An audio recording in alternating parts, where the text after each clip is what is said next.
In an air conditioning system, the evaporator removes moisture from the air. Therefore, it would seem reasonable that if the efficiency of the evaporator were increased, more moisture could be removed. Part of dehumidification is reheating the air that comes out of the evaporator to a lower relative humidity and raising the temperature to an acceptable delivery level. Accomplishing both of these functions greatly enhances the desired operation. A subcooling reheat coil allows subcooled liquid to be further subcooled while at the same time providing reheat to the air leaving the evaporator. While it may seem that raising the temperature of the product load goes against the purpose of an air conditioner, remember that subcooling reduces liquid flash loss in the evaporator, creating a greater net refrigeration effect.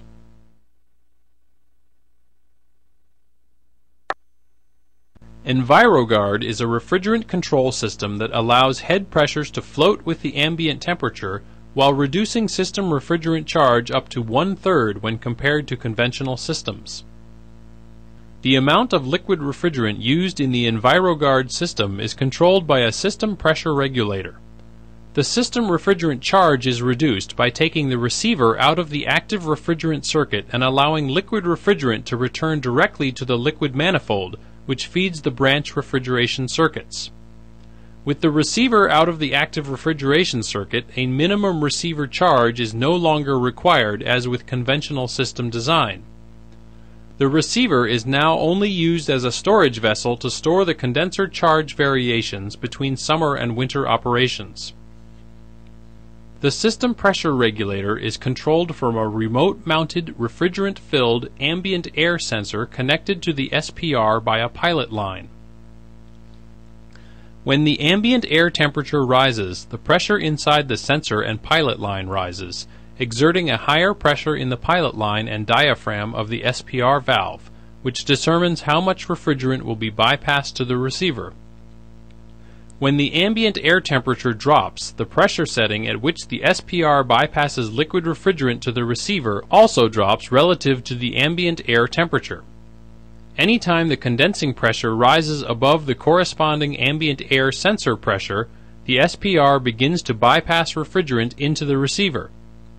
Condensing pressure changes occur at the same rate and time relative to changes in the ambient air temperature, so liquid feed is always constant. If the condenser should become damaged, fouled internally or externally, or should it lose a fan motor, an elevated condensing pressure will occur, resulting in refrigerant being bypassed into the receiver by the SPR valve. This will prevent high compression ratios and high discharge temperatures with lower volumetric efficiencies. These occurrences often go unnoticed for long periods of time and stress compressor systems. Eventually, branch circuit evaporator temperatures will rise because refrigerant is being bypassed out of the working part of the system into the receiver, simulating a refrigerant-starved system. Rising evaporator and product temperatures will be noticed sooner and the problem can be remedied. If a refrigerant leak should occur in the system, it will also be noticed earlier because of higher evaporator temperatures.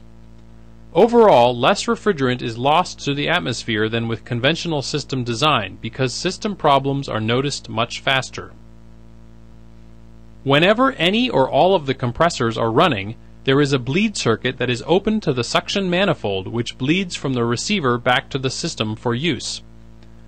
This allows the refrigerant working charge in the system to seek its own level of equilibrium relative to the ambient temperature. Because of this bleed circuit, certain conditions may allow the receiver to Superheat is any heat added to completely saturated vapor that results in a rise in temperature or a sensible heat change of the vapor.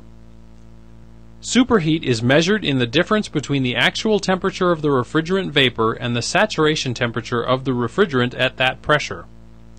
Superheat on the system's low side can be divided into two types: evaporator superheat and total superheat.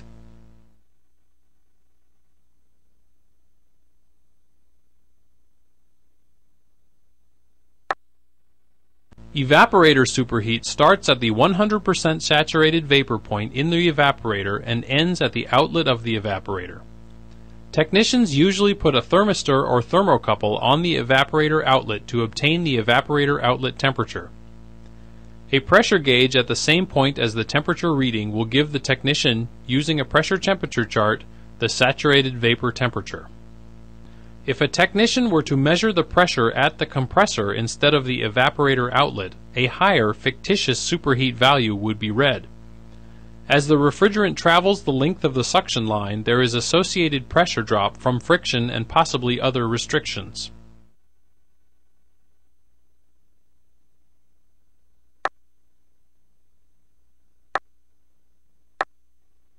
There will always be times when the evaporator has a light load and the TXV may lose control of its evaporator superheat due to limitations of the valve and system instability. This is when total superheat comes into play.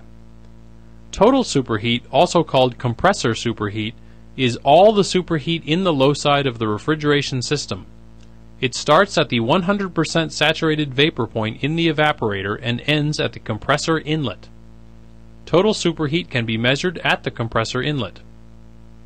Remember, the TXV controls evaporator superheat. To obtain more total superheat, add a liquid suction line heat exchanger or even run a bit longer suction line to allow heat gains from the surrounding temperature to heat the suction line. Taking the insulation off the suction line to increase total superheat is not recommended because this will cause the suction line to sweat from water vapor in the air reaching its dew point on the suction line. Freezing of this condensation may also occur if suction line temperatures are below 32 degrees Fahrenheit. If at all possible, do not raise evaporator superheat to obtain the amount of total superheat needed. This will not maintain an active evaporator and system capacity will suffer. Anytime the evaporator coil sees a reduced heat load, a TXV can lose control and hunt. Hunting is when the valve alternately overfeeds then underfeeds while trying to find a controlling point. Hunting occurs during periods of system unbalance, such as a low load, when temperatures and pressures become unstable. Evaporator superheat settings that are too low may also cause the TXV to hunt. Remember, a total superheat setting of at least 20 degrees Fahrenheit can prevent the compressor from seeing any liquid refrigerant at most conditions.